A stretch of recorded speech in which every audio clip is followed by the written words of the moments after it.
Sugar-Coated Murder is proud to be a part of the Oracle Network.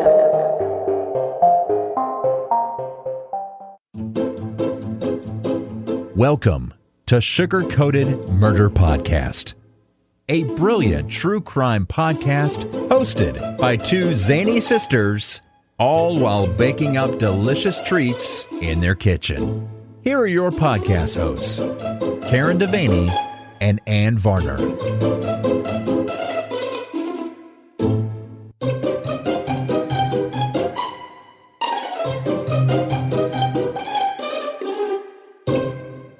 Hello, Karen Devaney. OMG, here we are. Oh, finally. We're it's November. Back in the kitchen. We are. We're cooking. And that's kind of cool. I'm peeling apples. I hear it. I hear you peeling apples. I hear it, I see it, and I smell it. Smell it. Yes. So we've ended our October series because October was over. I got to tell you, that's a lot. Lord have mercy. Not that it's a lot of work. It's just a lot of Scaring. logistics. It's a lot of scaring. It's a little heavy on the heart. Yes. And you know, when we go out to remote places like that, we can't drink. No, we got to stay stone cold sober. We have to stay sober, and we have to have bodyguards. Exactly. And our kids are very happy that that's over. I know they are. I know they are. So we're back in the kitchen, and you're baking. What are you baking up for us? I am. You know, it's November. It's a cold and rainy day here in Charleston. Yeah, because we went from summer to winter. We did. Winter is upon us. Mm-hmm. So I'm making apple pie bars. Oh, because love. It sounds delightful and delicious. A little apple, cinnamon, nutmeg, and butter goodness. Yes. Yeah. Here goes my timer. So I went ahead and got started while you were getting set it up on the Set it up. Mm-hmm. Set it up. Mm-hmm. On the shortbread crust. I think maybe a couple more minutes. Okay. Smells good. And that's, you know, just a typical shortbread crust. Butter, flour, sugar, vanilla. What kind of vanilla? Killa Vanilla. That's right, girl. That Killa Vanilla is good stuff. Yep. Mama's here visiting. We had to hold her back from taking a sip out of the Killa Vanilla. She wanted a swig of vanilla because it smells so good with that bourbon. Oh, yeah. Yeah. And I just want to start off this podcast by saying, as of today, which I think is November 6th, 2021, Daniel Robinson is still missing. Just want to say he's still missing, and there's just not a lot of media coverage. It's all quiet. There's no media coverage. There are no answers from anybody. I think maybe the Arizona police have taken a nap. I don't know. I don't know what's going on. They may be reporting it in Arizona news, but it is not being reported nationwide. It is not. No, it does not have nationwide coverage. It is quite frustrating because this is a young professional man who leaves his job site in broad daylight and somehow disappears into thin air, but leaves behind a wrecked Jeep, his clothes. I mean, all these crazy things, and it's like he just vanished. He vanished. But I don't believe he just vanished. No, and in my heart, in my soul's bones, because I guess my soul has bones. Yes, wow. Sure, I know. Okay. But I feel like he's still alive. Oh, do you? I do. I feel like he is still alive. And he either has amnesia and somebody is not treating him well. Oh, no. I think that there's something terrible has happened. But I feel like he's still alive out there. Oh, wow. But I just wanted to start this off by saying he's still missing, and it's upsetting me. Well, thank you for reminding everybody. Yeah, no problem. Let me tell you a little bit more about my apple pie. I wish you would. I just wish you would. So on that shortbread crust, you're going to put like an apple pie filling that you make homemade, so it's not like a soupy. It ain't from a can. It's not from a can. No, girl. No. It's not going to work. No. And you bake it all up into this gooey goodness, and then you make homemade salted caramel.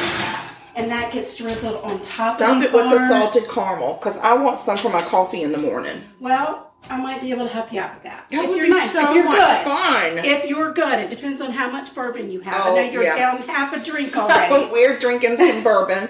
My sister was smart and made it a little weak. We're having some bourbon and Coke. Well, it's shot in half, so I guess weak. Sure. Yeah. And so, so anyway, but it's going down rather smoothly, which, I'm a guzzler. I make a fine drink. I don't know what to tell you. If I were in a bar, I'd tip you double. Just saying. And I myself am enjoying a nice, heavy, warm glass of Cabernet Sauvignon. Sauvignon. Nice red wine. Sauvignon. That's very exciting. So that's where we are right now. That's what we're doing. That's what we're doing. So, let's talk about murder. I'm cooking. Let's talk about murder. Let's talk about murder. M-U-R-D-E-R. Okay. I don't know. All right. I wanted to make up a song, but it just didn't work. That's not what we do. Like the Mickey Mouse Club. It's like the Murder House Club or something. There's a reason why we weren't on that show. M-U-R-D-E-R-H-O-U-S-E. I did it! Oh, wow. Murder House. There you go. Look at you. Yes. Okay. So I'm gonna take us to Laurel, Maryland. All right. I'm familiar with the area. I'm gonna talk about this person named Jasmine Gilbert. Okay. People call her Jazzy. I love that. She's Jazzy. So she was born in 1988, and she is severely disabled with cerebral palsy and paraplegia. Lord have mercy. Are you freaking kidding me? Why are you I am literally 2 lines into my murder case, and you're already hands on hip. I already know. It's going to be bad. I told you it's going to be bad. Lord have mercy. Welcome back to Sugar Coated Murder Podcast, where we bake and also talk about murder, girl. No, but some murders are just bad. All murder is bad. It's a rough one. This is rough. But buckle up, Buttercup, because here we go. Here we go. Fasten your belt strap. She is completely bedridden. She is nonverbal. She's fed through a tube. She is adored by her mother. And they actually communicate through facial expressions and blinking. Nice. Yes. So in 2013, Jazzy is 25 years old. She lived with her mom, Tina Towler. I know, it sounds like a rock star. TT. And her mom's boyfriend, James Ferguson. Okay. Because Jasmine's mom she worked at Verizon. She worked outside the home. Mm-hmm. And because of the nature of Jasmine's health, she had nurses that would come in during the day in shifts to help care for Jazzy. Nice. Yep. So on May 2nd, 2013, the morning duty nurse shows up at Tina's apartment around 7:30 in the morning for her shift. Nobody answered the door, which is a little odd. She became concerned and called the police for a welfare check. Right. So the police arrived and entered the apartment around 8:20 a.m. And the apartment was very quiet. Oh. Eerily quiet. Oh, no. So police, it's a 1-bedroom apartment. It's not huge. Police enter the bedroom and find the bodies of Tina and James. Oh, no. Oh, no. Both are deceased. Both have suffered trauma and stab wounds to their upper body. Oh, my gosh. And because of the nature of the wounds, it is apparent that this is not a murder-suicide scenario. Oh. So EMS is called to transport the bodies. While awaiting the EMS, the police start doing their job, which is looking around, investigating, doing what they do.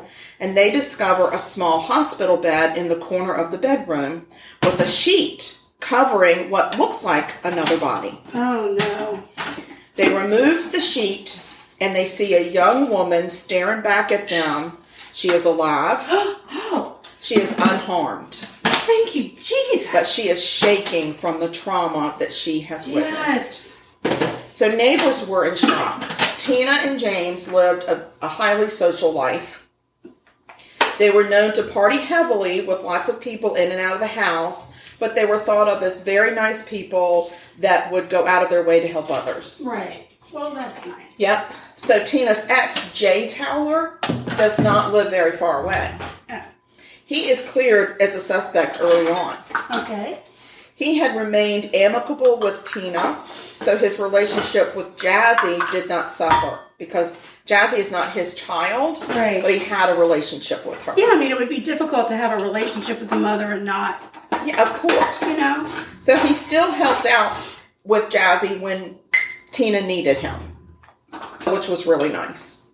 So he was in total shock over what happened to Tina and James. Even Jay thought highly of James, who was known for his love of cooking for others. Aww. Yes. I like to cook for others. And Jay is also blown away by what Jazzy must have witnessed. He said even with the sheet over her, she would have heard what happened to her mom. Oh.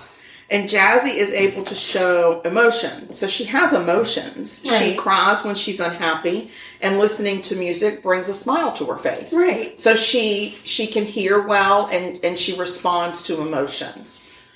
So whoever attacked Tina and James must have had some awareness of Jazzy.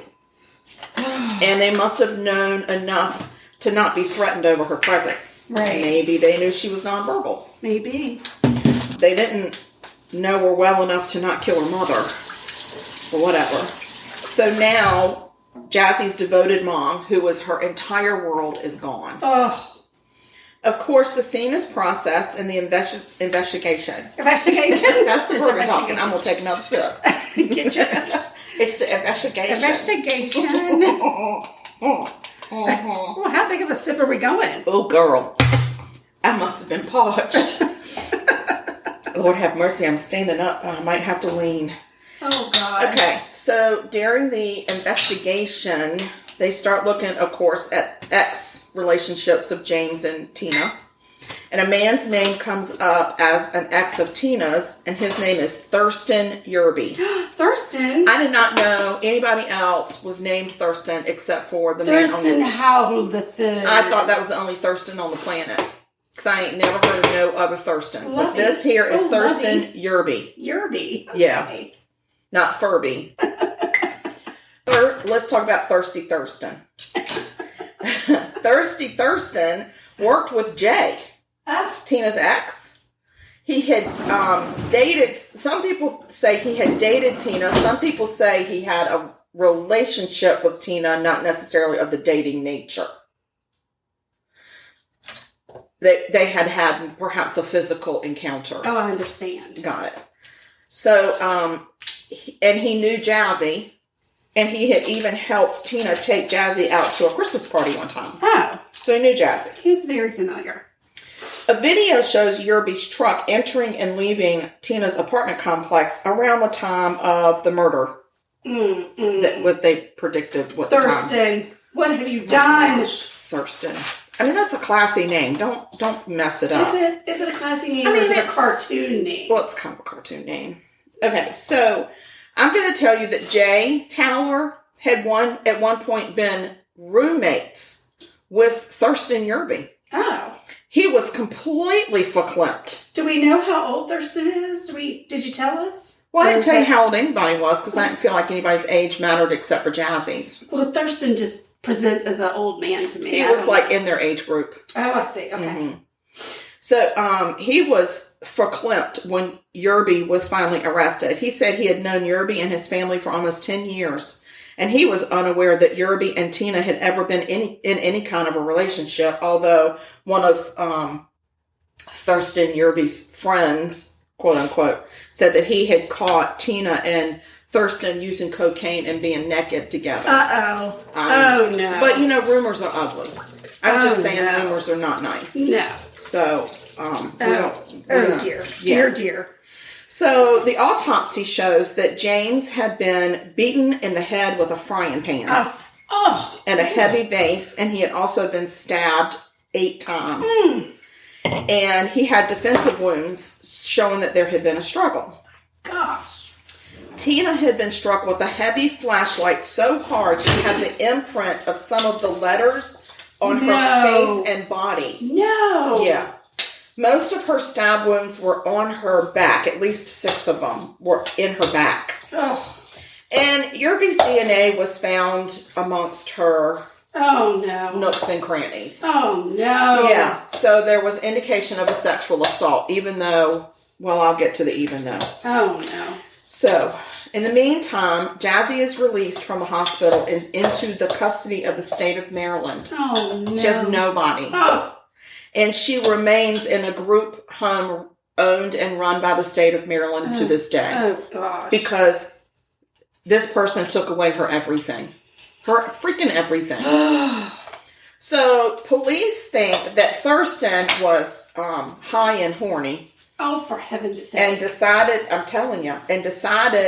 to pay Tina a visit, kind of like a one-sided booty call. Oh, for heaven's sake. Like, I'm going to come over for a booty call even though you don't want a booty call. Right, I'm coming for the booty call. Right. And they think that she let him in because she knows who he is. Of course. Right? And once he got in, he probably made a pass at her. She denied him. And then a struggle ensued, and he chased her into the bedroom and locked her in the bedroom with himself. And there's Jazzy in her hospital bed. Oh, no. And then he proceeds to attack her, sexually assault her in front of her freaking daughter. Gosh. Police think that what happened was, as he was attacking Tina, he thinks he attacked Tina with the flashlight before and during the sexual assault to incapacitate her. Ooh, that was a big word. It was, wow. So, and then James arrived home, broke down the door because the door was kicked in, and then was attacked and overcome by Thurston. Yeah, so it was a nightmare. It was just a complete scene of chaos. So they think that what happened was once he killed James, then he went back after Tina and killed her because he couldn't leave anybody, no witnesses. And this is just all about a stupid booty call. For heaven's sake, that's it. He wasn't trying to rob them, no. He wasn't trying to take anybody's benefits or... Nope, he left them both dying at the foot of Jazzy's hospital bed. Oh, and then out of some kind of guilt, covered Jazzy's face with a sheet. Covered her whole body and face with a sheet. my God. Did he think maybe the sheet would just quietly suffocate her? I don't know. I don't either. So Jay said that Jazzy may not have really seen anything, but feels like that she would have heard all of it. And it would have been incredibly traumatizing. So it could be that he put the sheet on beforehand. Well, even laying in the bed, she couldn't move, so all she would see is the ceiling and maybe some shadows. But I got the feeling she didn't have really great eyesight. Right. So anyway, but she would have heard all of it. So Yerby goes to trial. One of the witnesses at trial was a quote-unquote friend of Yerby's, Thurston Yerby. And that witness testified that earlier that evening, Yerby had been, I keep saying Yerby because I don't like Thurston for him. I just think Thurston is too rich of a name for him. So he had been asked to leave a party that this witness was at because he started groping somebody's mom. Oh, what? Yes. Oh, my word. Yes. And then they kicked him out of that party, and as he was leaving, and he had been doing drugs and alcohol. And as he was leaving, he was doing alcohol. He was doing alcohol. Oh my gosh! I'll do some alcohol just because you said that. I cannot believe he was doing alcohol.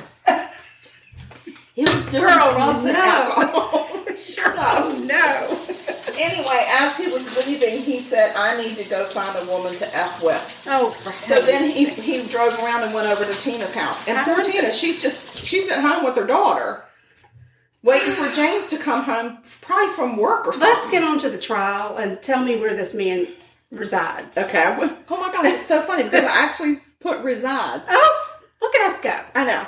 So it goes to trial. Takes 10 hours to convict this piece of trash. Yep. Yeah, Mama said idiot. I'll take that one. He's convicted of 2 counts of second-degree murder.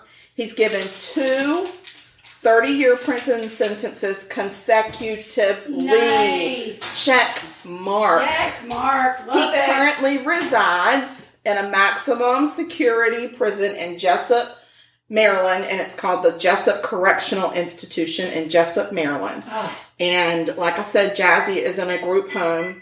When he was convicted, Jay said that they had decided not to tell her about the conviction. They didn't even tell her about the trial because they felt like they're hoping that she's forgotten about it a little bit and that she just seems to be happy right now. They play a lot of music for her and try to keep her in a happy place. Well, that's good. And so he said, we didn't even bother to tell her about any of this because we don't want to re-traumatize her. It's bad enough that she's now in a state home. I mean, I'm not saying it's bad to be in a state home. I'm just saying she doesn't have any people. Right.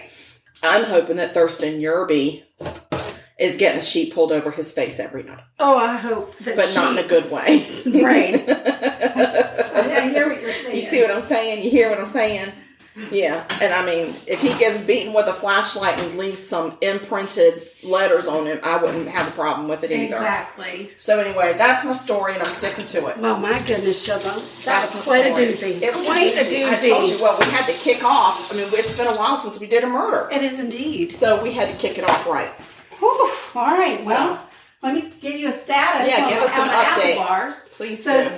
These apple bars are not only gooey apple and shortbread, but there's also a delicious streusel topping. Not a streusel. A streusel, and yes. a salted caramel. Yes. Girl, it's got all the things I love. All the things. So you've got that, the apples that are in the... Have bourbon? Yes, bourbon. It's got the Killa Vanilla. Oh, that's right. That's made with some bourbon. Exactly. That's doing alcohol, too. Your face is already red. I know. It's as red as this Chick-fil-A box. For heaven's sakes. What am I going to do with you? Whatever. You're a guzzler. I can't help it. It's good. When it's good, it's good. Mm-hmm. So anyway, I made my streusel, which has got oats, brown sugar, butter, some cinnamon, and a little bit of flour. And you mix that all together. I have a fancy pie crust cutter, whatever thing. Where would you have ever gotten that? Pampered Chef, but it don't work. Excuse me? It doesn't. I do better with my hands than I do with that cutter. I bought you a pie cutter. I understand, but it doesn't work. Take it back. I didn't get it from... Did I get it from... You did. I did. Pampered Chef. It is a Pampered Chef. Mine's all bent up and it works. Maybe I need to bend mine. Run it through the garbage disposal and see what happens. So the apple pie bars are in... How much time? I did not... This recipe calls for an 8x8 baking pan. I have an 8x6 baking pan. So you cook it for 30 to 35 minutes or until your streusel is golden browns. I put it in for 40 minutes just to give it a little extra time because you don't want my apples to be cooked. I don't want them to be crisp when I bite into them. Yeah, I know. I'm just sitting here thinking that little 8x6 pan looks like it's only going to give us like 4. Well, it depends on what size bar you require. But yes, I would require imagine a big chunky bar. Okay. Well, you might not be getting a big chunky bar, Sugar. That ain't You right. might have to go somewhere else for that. That seems rude. Yeah, the 8x8 would have been better, and it is a small bar that you cut. Okay. Whatever. No We're going to make do with what we have, and that's that. I hear your glass is empty. Please, the first one is complimentary. Feel free to help yourself to the next. That's all I needed to hear. All right, well, let's go on pause so I can refresh my drinky poo. Yes, and then I'll tell you the story of another murder. Not another one. Another murder. Another murder. People are out there killing people, and it's making me mad. It makes me mad, too. So mad that I don't like them. Me neither. And I wish bad things upon them. And I want to punch them all in the face. Right in the throat. Let's do it. Okay, we're going to Jessup, Maryland, y'all. All right, I'm going on pause. Welcome to an undisclosed location. We are Murder Incorporated. Give me one good reason why people should listen to our podcast, buddy. Because you're getting true crime from a nerd and a murderer's son all wrapped into one. Yes, my father is a murderer, and you are indeed a nerd, buddy. What else sets us apart, Harley? I truly believe our empathy for the victims and their families shines through every episode. Also, 100% of all our listeners have not been murdered. We are Murder Incorporated. And we're back. We're back. I've made my sister another drink, and this time I just put half a shot of bourbon in because it seems that a shot and a half was a little too much for her. Well, I mean, I'm a little lit up, but it's okay. Who cares? Well, I care. Because where am I going? Well, I care because I need for you to be interactive in the podcast. I ain't passed out. I ain't passed out yet. All right, let's go. You ready? Yeah. You ready? Mama, if I start to snooze, nod off, just come over and just stand here and be me. Okay. Thank you, Mama. Okay. In January of 2018, Philip Snyder and his, not Schneider, but just Snyder. I was like, oh no, my I saw you God. going. No, just Snyder. And his wife, Roberta, they went to Memphis, Tennessee to visit Graceland. Well, that's nice. I love Graceland. I've never been there, but I always wanted to. I don't know why you never put that on your list of things to do. I got such a list. Yeah. And it's on it. All right, well, we might go. You never know. If for those listeners that might not know, I don't know who the heck you are, but just in case, Graceland is the loving home of Elvis Presley. Mm-hmm. If you don't know who Elvis Presley is... He ain't nothing but a hound dog. Right, and you have to Google that because that's just too much to get into. 73-year-old Philip returned to his Hartville, Ohio home, but Roberta did not. Roberta done fallen in love with Elvis. She stayed. She said, I'm staying right here in the safari room. Not coming home. Philip told Roberta's brother that she had died while they were traveling in Tennessee. Oh, no, Roberta. Mm-hmm. He said she started choking on some phlegm. Ew. They were in the parking lot of the Days Inn that they were staying in. Yeah. And there happened to be an ambulance across the parking lot that he was able to wave over. Oh, good. But when they came over, she was dead. So he said, she died. I don't know what to do with her. Will you take her somewhere to be cremated? And they said, yeah, we can do that for you. Wait. Don't ask any questions. That is what he told his brother-in-law, and that is it. Period. End of conversation. Period. All right. So according to Philip, the EMS people loaded her up on an ambulance and took her away. And that was the last that he saw of his wife of 53 years. Because he was so distraught. And in shock. He forgot to get the name of the ambulance company. Stop it. Or the name of the crematorium where the EMS workers were going to take her. No. So, of course, Roberta's brother is like, Schneider, you're dumb. I mean, you think we're dumb. Schneider thinks we're dumb. Not Snyder. It's Snyder. Oh. There's Snyder. No Schneider. It's Snyder. What's this guy's first name? Philip. Phil. We can call him Phil. I was going to call him Bill. You can call him Bill. Bill Schneider. Whatever you want. You can do whatever you want. Okay, well, he'll always be Bill Schneider to me. So Roberta's brother, of course, is very upset that they have lost his sister's body somewhere. Like, where the heck is Roberta? I don't know. So he does what any brother would do, I hope, and goes and has a drink. At the bar. No, he goes to the Hartville Police Department and he says, this is what my brother-in-law told me. Can y'all help me find Roberta? Oh my gosh. And they said, oh my gosh, of course we're going to help you find your sister. Said yes. Of course. Okay. Gosh. All right. Are you ready? Not really. I don't think it's going to go well. Now, I will tell you, Roberta was not in good health. So it's not completely out of the realm of possibility that she did pass away. In the parking lot, choking. On phlegm, because supposedly she had been diagnosed with congestive heart failure, and her husband believes that choking on phlegm is the way you go with congestive heart failure. Okay, all right. She had also been diagnosed with cancer. She was not in the best of health, but nobody was expecting Roberta to die. It's not like they were sitting vigil or whatever. No, she had gone to Graceland. And as a matter of fact, they were all very surprised when he said that just after the new year they had gone, and he wanted, it was her dying wish. So she must have known when she was going to die. And they were all like, it's her dying wish? And yeah. he said, yes. And I wanted to get her to Graceland. That is what she wanted. And so as soon as she saw it, she kicked it. Oh, yeah. That was all she wanted. It was just too living for the moment. Too much. So the Hartville Police Department, they call every ambulance company in the Memphis area. And they try to find Roberta. But they don't have any luck.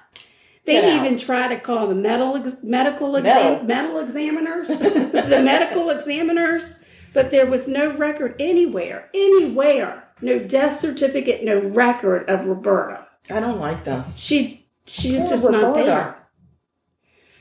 So the funeral homes didn't have any record. That's it. There's no Roberta. There's just none. And something about Philip's story wasn't adding up. Right. Do we know that she went to Memphis? Did she make it to Graceland? So police go to question Philip about Roberta's death. And Philip said, I've told y'all everything I know.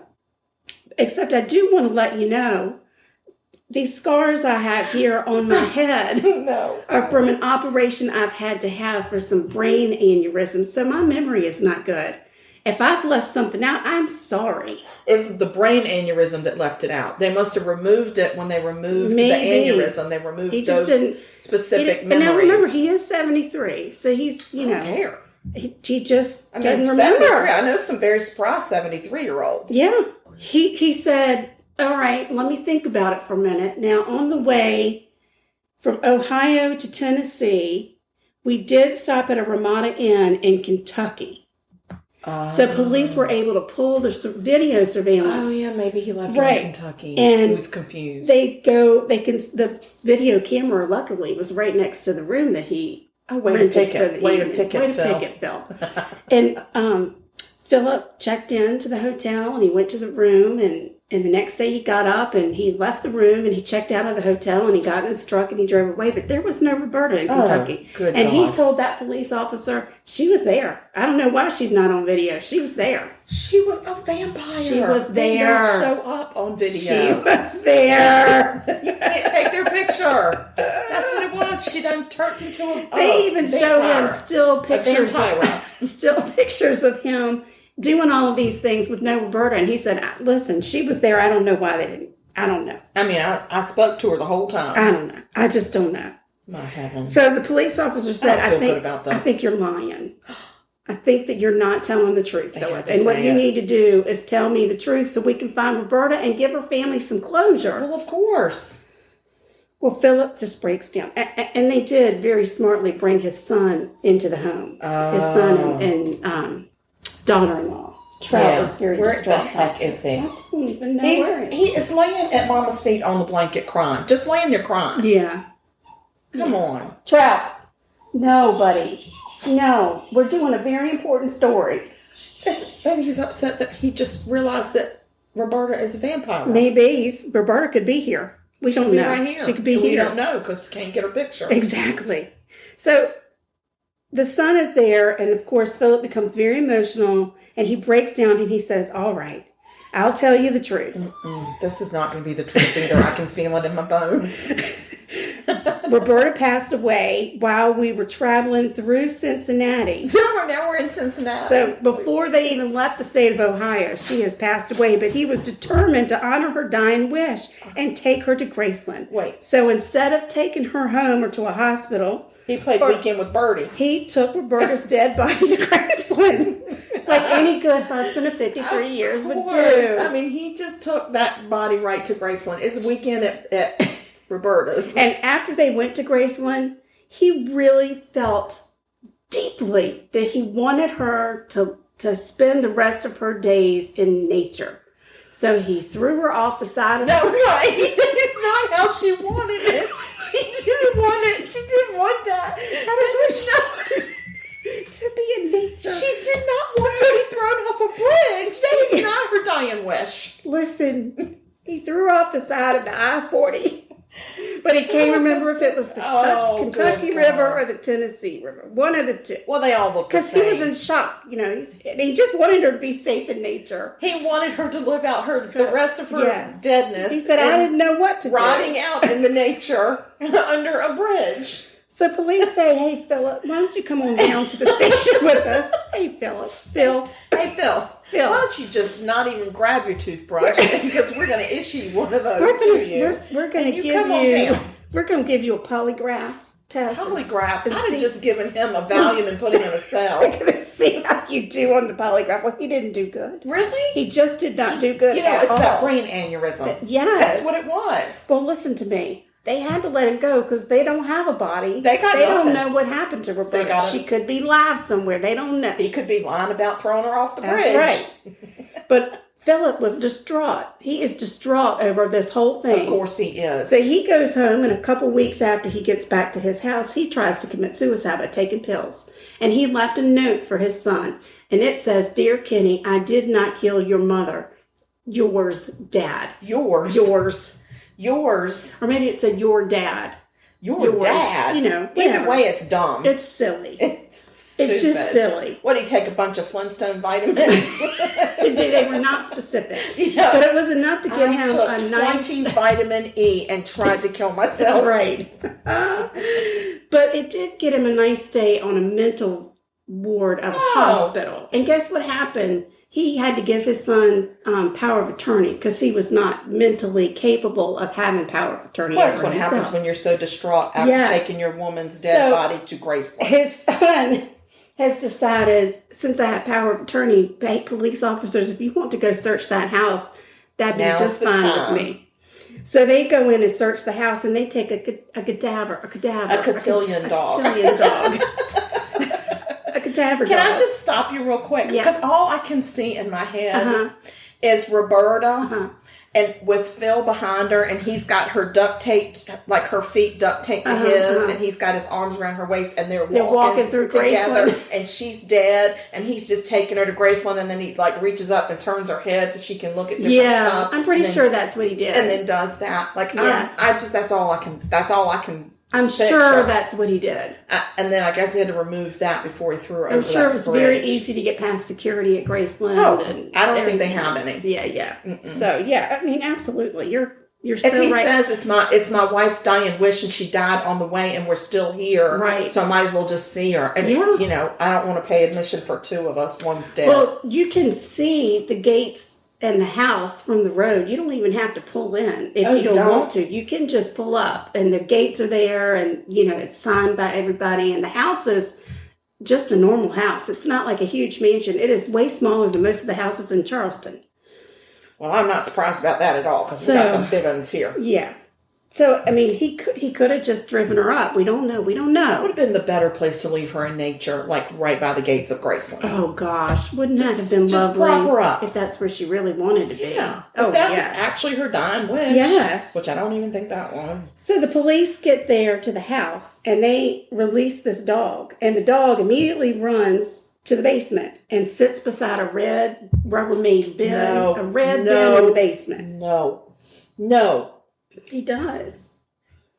He did it. Dog. He did it. And inside that bin, they opened the bin and there was a smell. And they went upstairs and they told the son, I don't know what. There's a red bin downstairs in the basement and there's a smell. It's my lunch hour. I'll be back in a little bit. Right.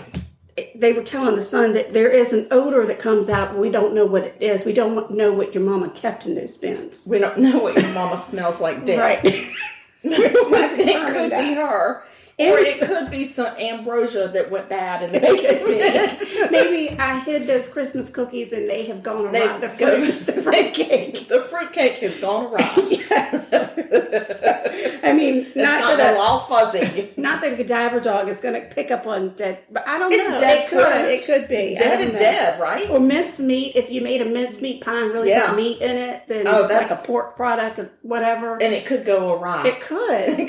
Very, very much so. Something has gone south. But that's not what was in that bin. Inside that bin was a bloody shirt that belonged to Roberta and a towel. It happened to be her favorite shirt, too. I thought you were going to say her favorite towel. I'm like, well, everybody has one. They just don't want to talk about it. Right. And so, you know, there's no Roberta, so there's no DNA for Roberta. So they had to do familial DNA. With her children? With her children and her sister. Oh, Lord, Roberta's sister had to give some DNA. Yes. I'd have been distraught, Sugar. If that were me giving DNA for you, I'd have been just distraught. Yeah, you'd have said, I'd have said, no, I can't do it. I got some things in my past that don't have anything to do with my sister. Yep. And I feel like if I give you my DNA, that something is going to go awry. You're going to have to get it somewhere. Something's going to spoil. Check with her brother.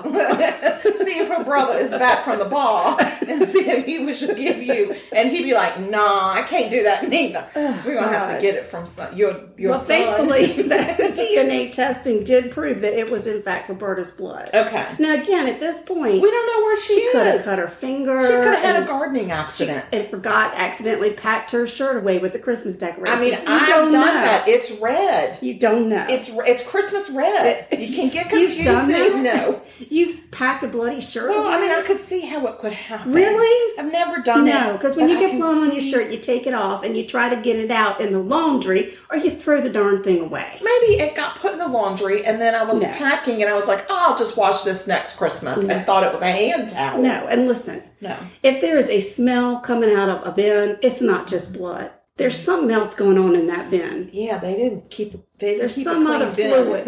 Some other fluid. They did not keep a clean bin.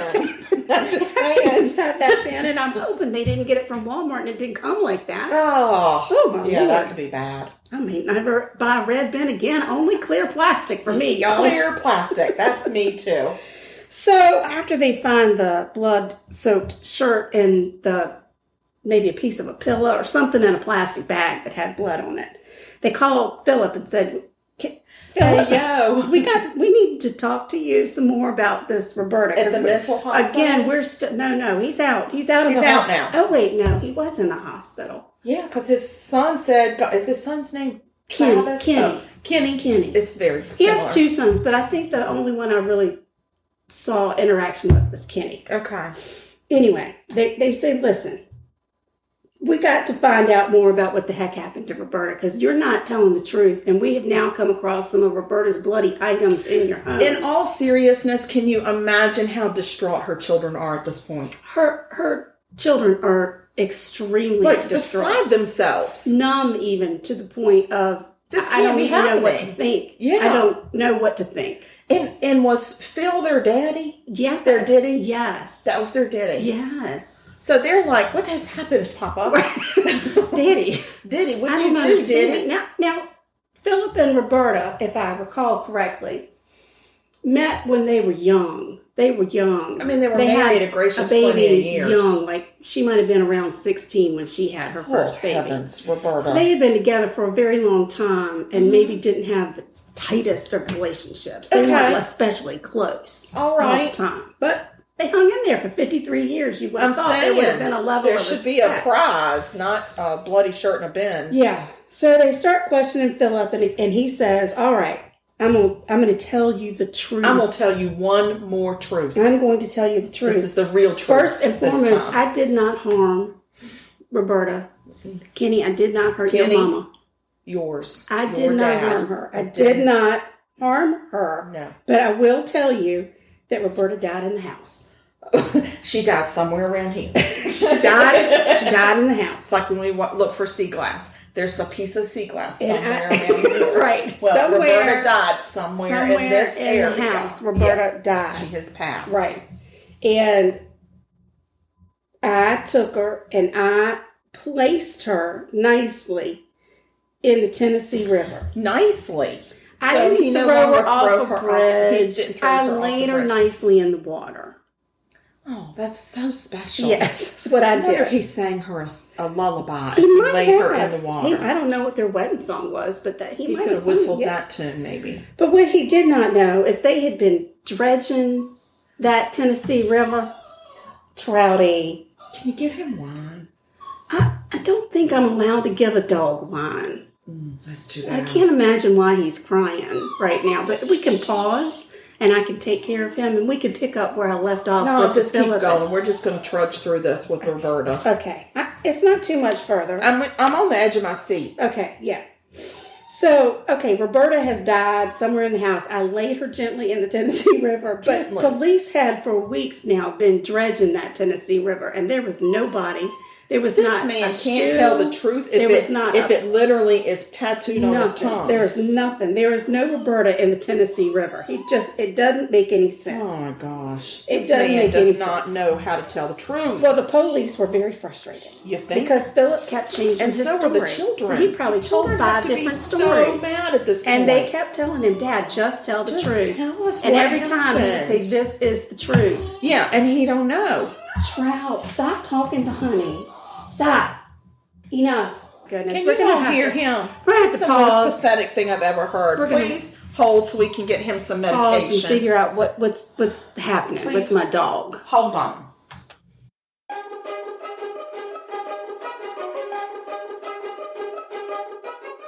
Hello and welcome to Once Upon a Nightmare, your horror movie podcast. I am your host Lorraine and I'm here to chat about the fictional horrors of the world with some real horror thrown in. So if I want that true crime fix, I can just find a film based on actual events and chat about that. Still a horror movie. Loophole! I have had what some would call an unhealthy obsession with the horrors of the world for well over 30 years now, real and fictional. So if any of that piques your interest, you can find me on your podcast platform of choice. And of course, don't forget to rate and review and subscribe. I'd really appreciate it. Thanks for listening. Bye. Well, we're back, and we're hoping that all the issues with the dog have been solved.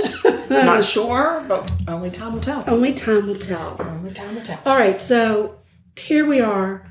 Here we are. Here we are. We are here. Let me tell you where we are in the story. I just need to know where Roberta are. Roberta's missing. The police believe that Roberta has been killed, and that... It's probably a good assumption at this point, because Phil can't find the truth. Right, but they don't have a body, so they can't arrest him. They could have arrested him on suspicion of foul something. What's that thing about the corpse? Oh, tampering with the corpse? You're doing something bad to a dead body, right? Desecration? Gross abuse of. Gross abuse of? Of corpse. Gross. Because he said that he took her and dumped her. Right. They could charge him with that. Yeah. But they need to get him on something better than that. And some medication. Yeah. Maybe. And they're at a loss at this point. The police department, it's a very small town, and they don't know what to do. They're not that it mattered it was a small town, because the police certainly did handle it very well. Yeah. No, the only problem I can see right now is Phil. Phil is a problem. He's the problem. Phil is a problem. Yeah. Well, guess what? What? This lovely lady named Joan was a police officer. Okay. And she had been out on leave for a while. Uh-huh.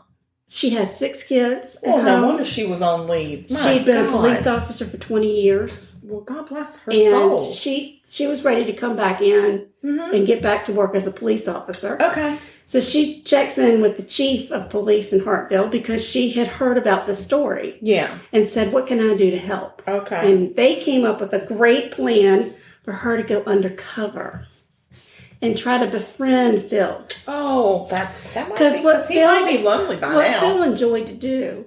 He enjoyed to do. What he enjoyed to do was to meet up with his...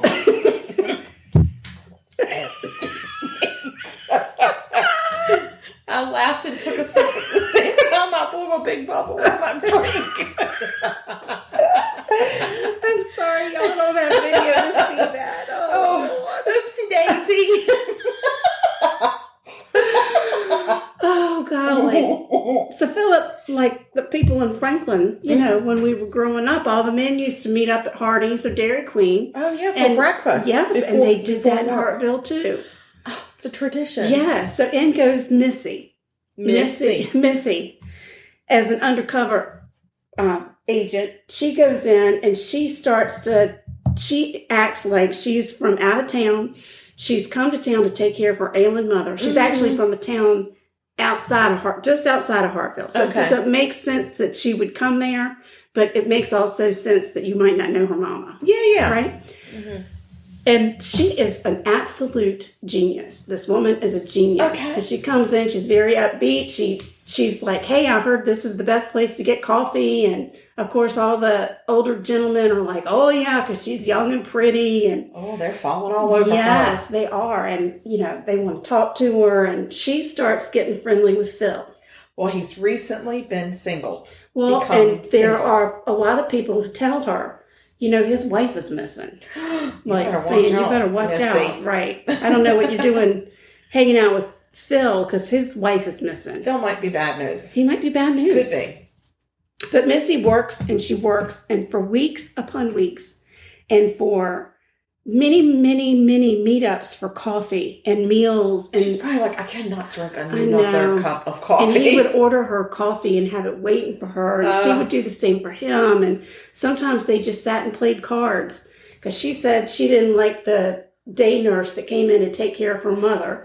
So when that nurse came on, she said, I just have to leave because I'm going to kill her. Oh, God. And she even comes up with a story about how she hates her mother and she's ready for her to die. Oh, dear. Right. Yeah, because then Phil might feel the same. That's right. He might say, I feel ya. I feel ya. Yeah. And it is an absolute cat and mouse game. Back and forth, back and forth. And she never cracks. She never pushes. She never does anything. Yeah. And she finally gets into a point where he will say, he will describe a certain situation, then he'll say, oh, that's just a scenario.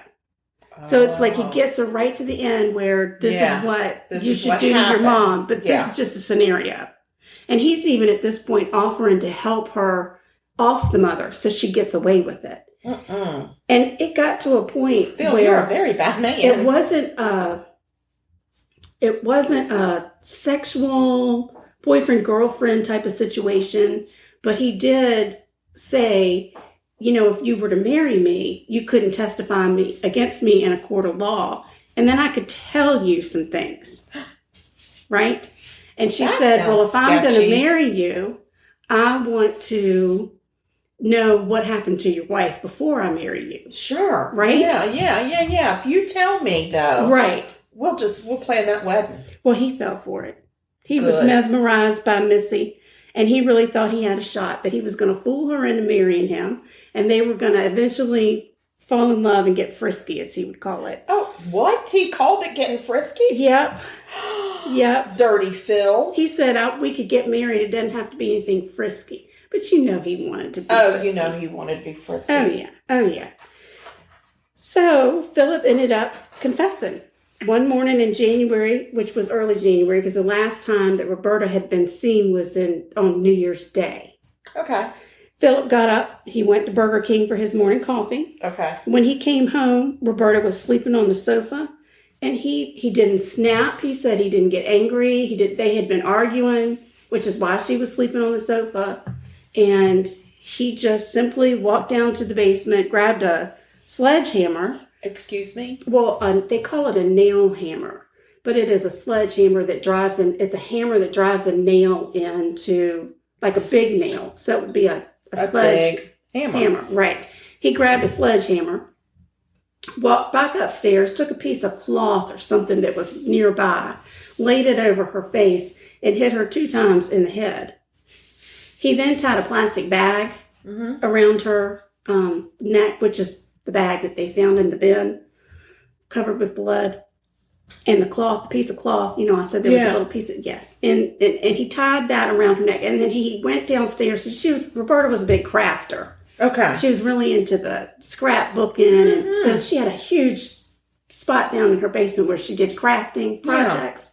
She also had a big plastic tarp down there. Oh, don't ever keep a plastic tarp. Don't ever do it. That he brought upstairs and laid down next to the sofa where he had killed her and rolled the body off the sofa onto that plastic tarp. He then took that hammer, the piece of cloth, a shirt, and wrapped it in a shirt and put it in a bin. Oh, yeah. Right. The red bin. Then he went back upstairs and he put Roberta in a bin. He put her body in a bin. And he put that bin in the back of his truck. That's right. Was it a red bin? I don't know what color that bin was. I don't think it was clear. I don't think it was a clear bin. It could have been red. It could have been green. Because could have been. There had recently been a holiday of Christmas. That's what I'm thinking. A Christmas close by. Yeah. So, that's what he did. He whacked her in the head, and he said he just had enough. He just had enough. I had enough. He had it. He had enough. So they got him. She was sleeping. Yeah. And he just went downstairs and got a huge hammer. Yes. And clobbered her. Correct. Whacked her. He whacked her. Did he use the term whack? Yes. And then he put her in a bin? He did. And then he put her in the back of the truck. So, okay. Let's go over this. Okay. Never, ever buy a tarp. No. Don't buy it. Don't keep it at your house. It's bad news. It invites trouble. Right. Don't have empty bins. Make them clean out a bin, because that's gonna get noticed. tiresome. Wow, you got this big pile of Christmas ornaments and or lights. Why are all these books in this corner when they used to be in the bin marked books? Right. See what I'm saying? Mm-hmm. And then for whatever reason, you probably should never, ever, ever get some kind of a big clobbering size nail. Right. A hammer. Like a clamp. Oh, not a nail. A hammer. Sledgehammer. Yeah. Sledgehammer. Look at that. We're getting to the end. I'm almost done. Done with this story. And the nice thing is the pie bars are coming out. I gotta go check my pie bars. I hope they're coming out because I'm ready to eat them. Well, they have to cool for 2 hours, so you have to come back later. Excuse me? It's late at night. I'll be sleeping. I think that that can be overlooked. Listen, why would you chill an apple pie bar? Why? Why wouldn't you just eat it warm? Eat it warm. I need to cut it into a just bar. Eat it. They are finally done. I'm going to pull them out. Okay. I don't know if anybody can hear me anymore because I'm way over in the kitchen and the microphone is in the other room. They can hear you, sugar. They can hear you loud and clear. Pull them out. And then for this recipe, I got it from Sally's Baking Addiction. Of course, because we're addicted to Sally's Addiction. Oh, gosh, she does have the best recipes. But she for sure this does. particular recipe, she gives you a recipe for salted caramel that she says is to die for. To die. I tried to make it one time and nearly set my house on fire. So I found a much easier salted caramel recipe. We need tutoring, Sally. We do. It didn't go well. It just didn't go well. Okay. I mean, and it was really quick the way it turned. It fast. It went from like amber to black very quickly. Oh no, so, that doesn't sound like it went from amber to onyx. It was bad. It was bad. So we'll let those cool. Smoked caramel. Smoked caramel. Yeah, I had to throw that away.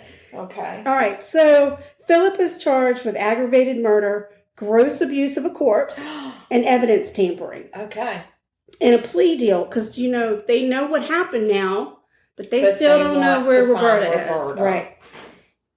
In a plea deal, Philip agreed to show police where he dumped Roberta's body. In exchange, 73-year-old Philip was sentenced to life in prison with the chance of parole after 20 years. So he'd be 93. That's fine. Right. And that's a chance. Police took Philip took the police on a wild goose chase because he couldn't remember where he put Roberta. He couldn't remember. That's not okay. And finally, they got on an exit. And finally, he said, "This is it. This is it." It was a dumpster by a restaurant in Kentucky. I don't know if he actually went to Graceland or just went. I think probably he just went to the Days Inn just to say. I think he's just milling around. Yeah, I did this, and this is what happened. And I think he was wondering. He was just may have been. I don't know. Or maybe he said, "I killed my wife. I always wanted to go to Graceland. She didn't want to go. She hated Graceland. Going. So now I'm going." Maybe, I don't know. And I don't know at what point, I don't know. Anyway, I don't know at what point he got rid of the body. Did he get rid of the body leaving Ohio? Or did he get rid of the body coming back from Tennessee? I don't know. Who knows? Either way.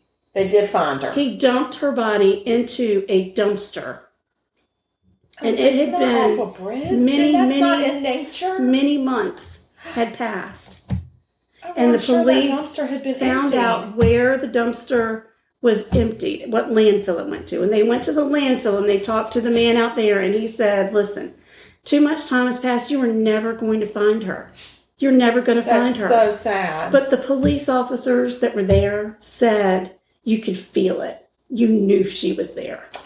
She was like, I'm here. Yeah. So she was never found. Are you kidding? She was then he shouldn't have gotten the plea deal. I agree with that. I don't think he should have gotten the plea deal. I don't think he should have either, but that's what happened.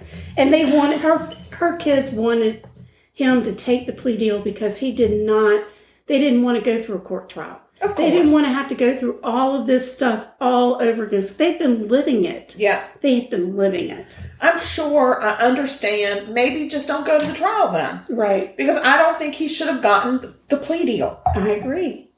I could not agree with you more, but that's what happened. Just convict him on the confession. Roberta's sons did set up a memorial fund in her name through the Stark Community Foundation. Proceeds from that fund go to victims of domestic violence. Okay. We'll put a link in our show notes for that. Okay. I got the majority of the information for this story from charlieproject.org, and I watched a documentary that is on Discovery Plus called When Philip Met Missy. Are you kidding? There's and a documentary on all of that. All of the whole thing between Missy and Philip meeting up at their restaurants and the conversations that and the brilliance behind her. Yeah. The absolute brilliance. I hope she got like a huge raise and award or reward or whatever one of those. Well, I know one thing she has, and that is a very thankful family of Roberta. I'm sure. And I would be willing to bet that's probably more than enough for her. I'm sure. Just haven't seen her. Like some babysitters for those 6 kids. Oh, God, I know. Yeah. At the time, the oldest one was 14, though. I think she was in good college shape. fund. She could have gotten college fund. She could. No, not the oldest one. Maybe the youngest one. She should just run for mayor of that town. Whatever. Definitely a key of the city, a statue of some sort. Seriously. Oh, we don't do statues anymore. That would be a good one, though. That's a good statue. Tree, like a park. Oh, a lovely park. Yes, a park. Yes, Joan, if you're out there, we think you get a park. And they can put a Roberta tree in the park. You get a park with a Roberta tree. Yeah. We have such great ideas. Any other city planners out there that need ideas, just give us a call. Look us up. Look us up. All right, that is the story of poor Roberta R.I.P. Snyder. Roberta Snyder. Yes. R.I.P. Yes. Yes. My God. And that Philip, that's just mean. That's a mean husband thing to do. He is a very bad man. He's a very bad man. Who has trouble with the truth. And I hope that he dreams of big hammers every night. Oh, I hope there's big hammers involved. Mama's here. Okay, That's it. Okay. Dreaming of hammers at the end. That's it. That's all we're doing. That's it. All right, we made it through. There's our first episode back since October. Excited. We have a lot of things in the works that are just going to be very exciting for everybody. We really do. The first thing that we want to talk about, though, is the fact that we have social media. Oh my gosh, we still have social media, y'all. Even though you haven't heard from us or we've been doing the October and we don't remind you of it, it's still there. It's there. It's there. And guess what we're looking for?